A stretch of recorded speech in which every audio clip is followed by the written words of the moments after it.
How is it going, boys and girls? Welcome back to Key West Waterman. My name is Aaron Young. As you can see, I've got some new toys here.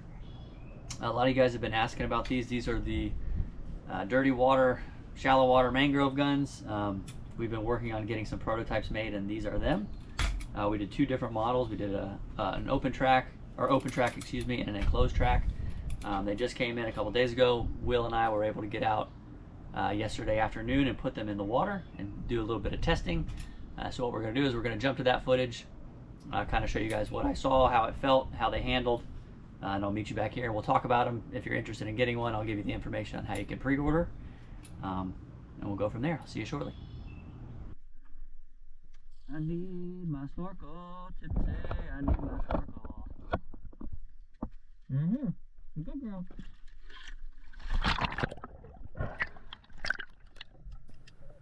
Welcome back underwater, everybody. First thing I do if I ever shoot a new gun, just shoot it. Add nothing. Make sure you're clear of everybody and everything, but just fire it. I have so many people that bring new guns on the boat and shoot at a fish, and they're like, I've never shot the gun before. Well, you really should just shoot it. See how it feels, see what the recoil's like. It's a good idea just to fire it. So that's what I wanted to do. Make sure everything's good. And let's get to work. Check it out. So one thing I did want to mention, and I say it at the end of the video, but I'm going to say it again just in case you miss it. This gun is built specifically for very dirty water and shooting into holes. The two things I use it for down here are hunting the mangroves when it's dirty, or shooting groupers in holes. If you're on the west coast, you're shooting gags in holes. It's great for that. I just want to be clear. I don't want you to buy this gun thinking that you're going to be taking 7, 8, 9, 10 foot shots. It is built for short range shooting from the hip in dirty water. This is about the cleanest I would ever use it. It's not designed to have that range. The handle is in the middle. It's not designed to have reach. If you're looking for something with a little more range, look for a gun maybe around this size, but with a handle towards the back of the gun, like a Euro style. But again, just like to be clear, I don't want you to buy this gun and be upset with it. It is specifically for dirty water, shooting into holes, grouper snapper, stuff like that. Tipsy! Hey, Tipsy. What are you doing? I'll be right back.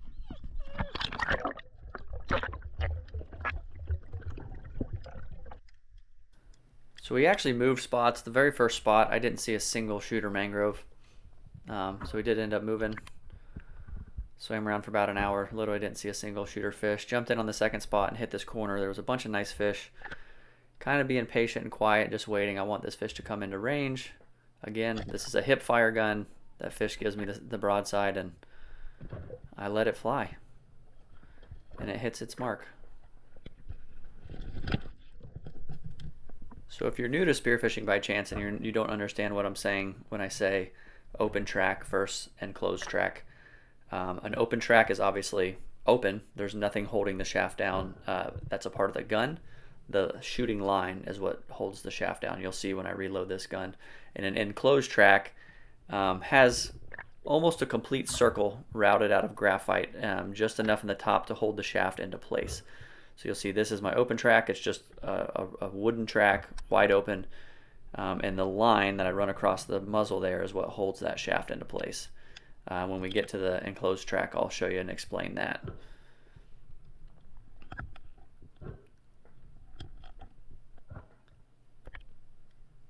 As long as the gun shoots straight, honestly, I don't mind either.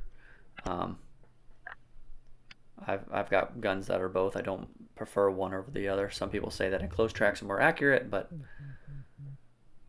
truthfully, if the gun shoots straight, I really don't care which it is. So I'm going to use a trick here. I've gutted this snapper, and I'm going to throw it out and let it sink and see if I can create some curiosity. And don't do this if there's barracudas or Goliath groupers around. They will come down and grab that if they see that fish sinking. They are opportunists.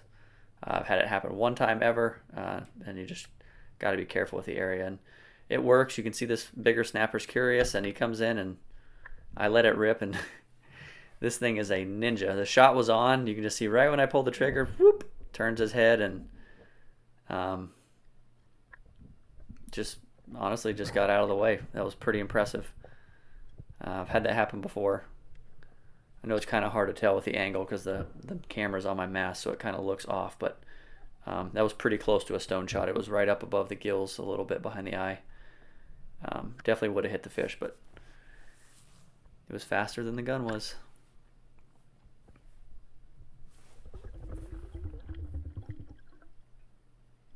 So I'm still in this corner. I threw that fish again, let it sink.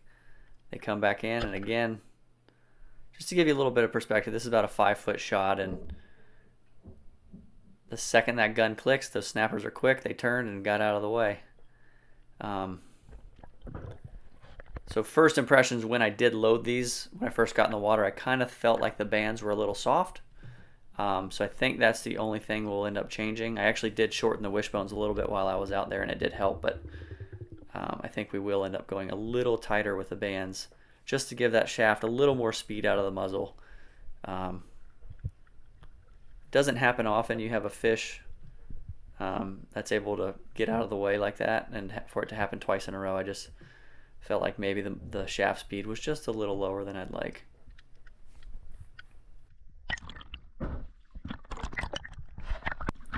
So I kept moving along. Everything on that corner I pretty much had spooked. Got up on the flat kind of, and the water got a little fuzzier, which is, again, this is what this gun is built for. I'm not aiming, I'm shooting from the hip, not looking down the shaft or the muzzle, and this nice snapper comes in, gives me a broadside, and this is what this gun is built for. It's built for close quarters, and it did its job there. And you can see this snapper actually has a little bit of growth on it. I've had people ask questions about that. I've never had any issues eating them. But I do see that from time to time. I've seen it on snappers inshore and offshore. What are you doing? With the fish? The nice ones. What do you think, Tipsy?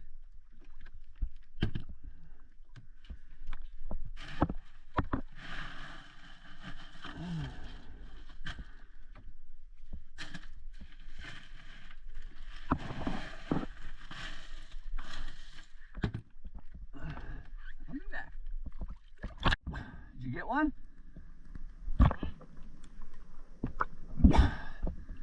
This spot is stacked. I got 2 big ones. You gonna trade me?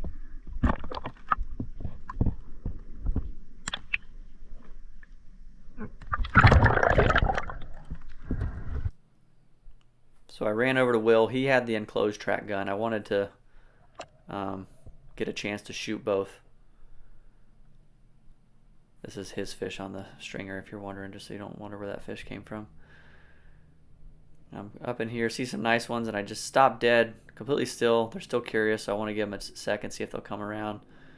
You can see this one comes back around to check me out. Gives me that broadside.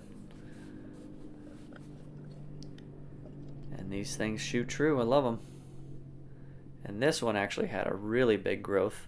This may gross you out. If you're squeamish, you may want to look away. Again, I see this fairly regularly.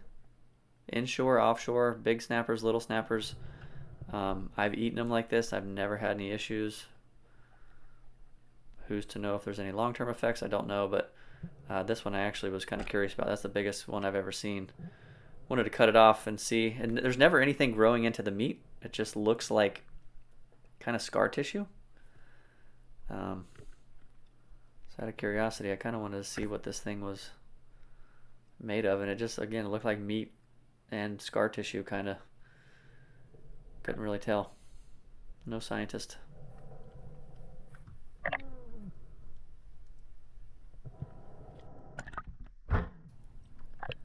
So this is the enclosed track. You can see the track is black. It's actually routed out of graphite, and it just holds that shaft in. So when I put it in there, I don't have to run the line across it. Again, not necessarily better, just different.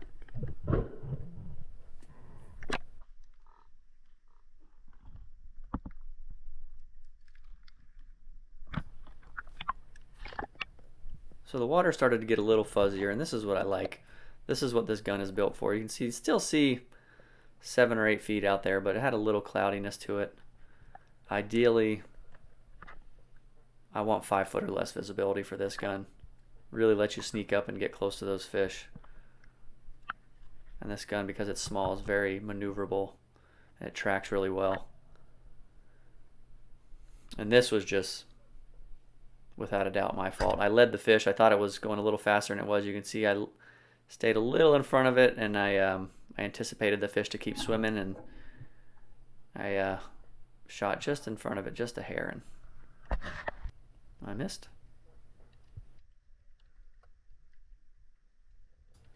So as the tide kept coming in, it actually kept getting dirtier and dirtier, which was great.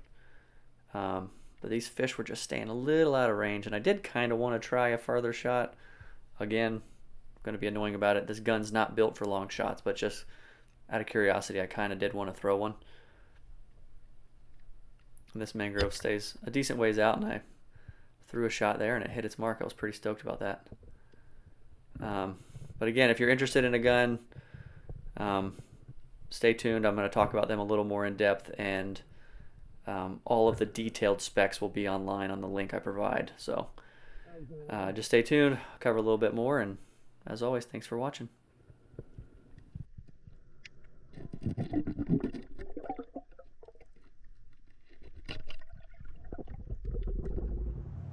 All right, so after handling these in the water, I think we're going to end up going with an enclosed track.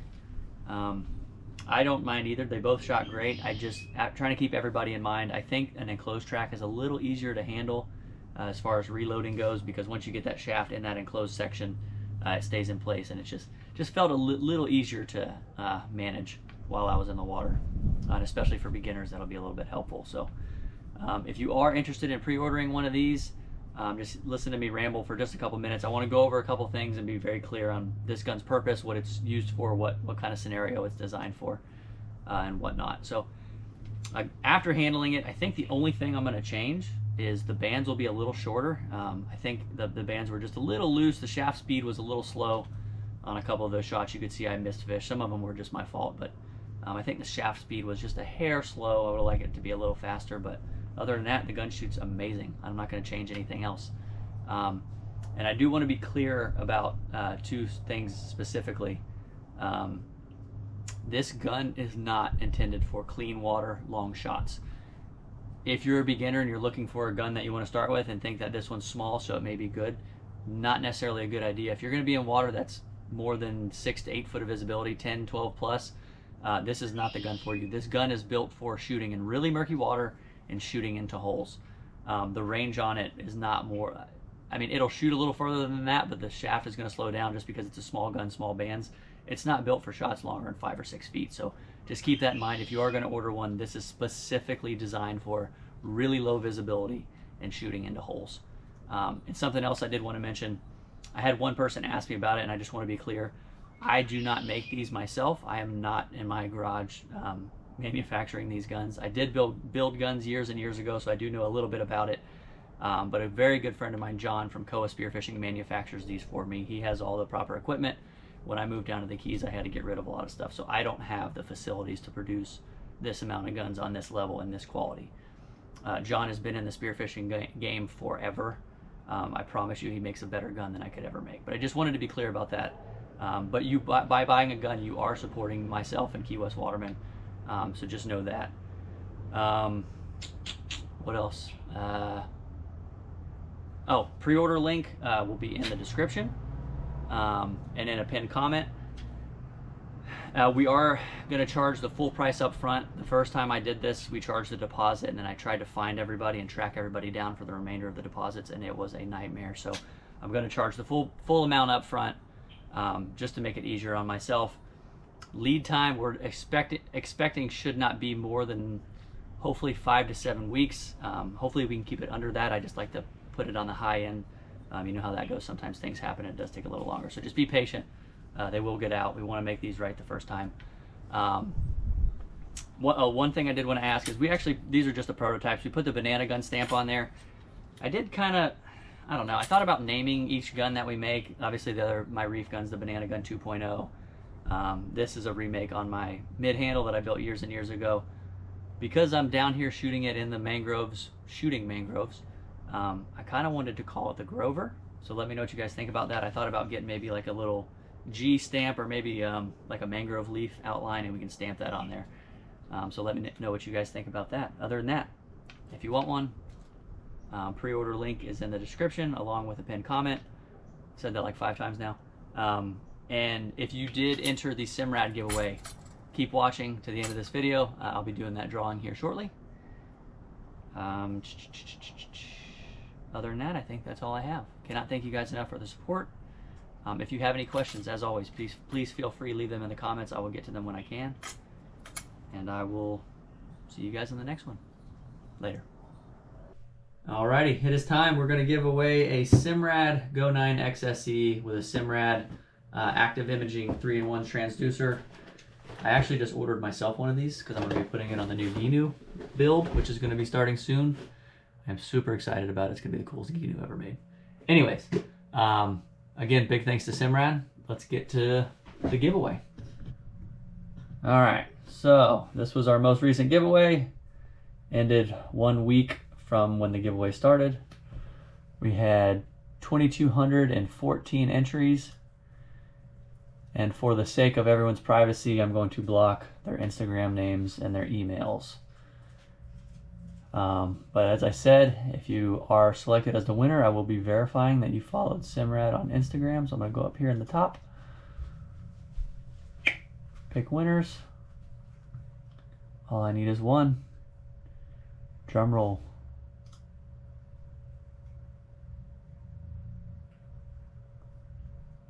Jack Cadman.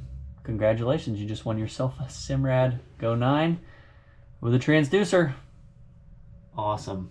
Congratulations, Jack. Appreciate you watching the video. I will be getting a hold of you via email once I confirm that you followed Simrad on Instagram. Thanks everybody for participating. Hopefully we'll be able to give away some stuff soon. I do enjoy these. I like giving back when I can, but that is all I have. I'll see you on the next one. Later.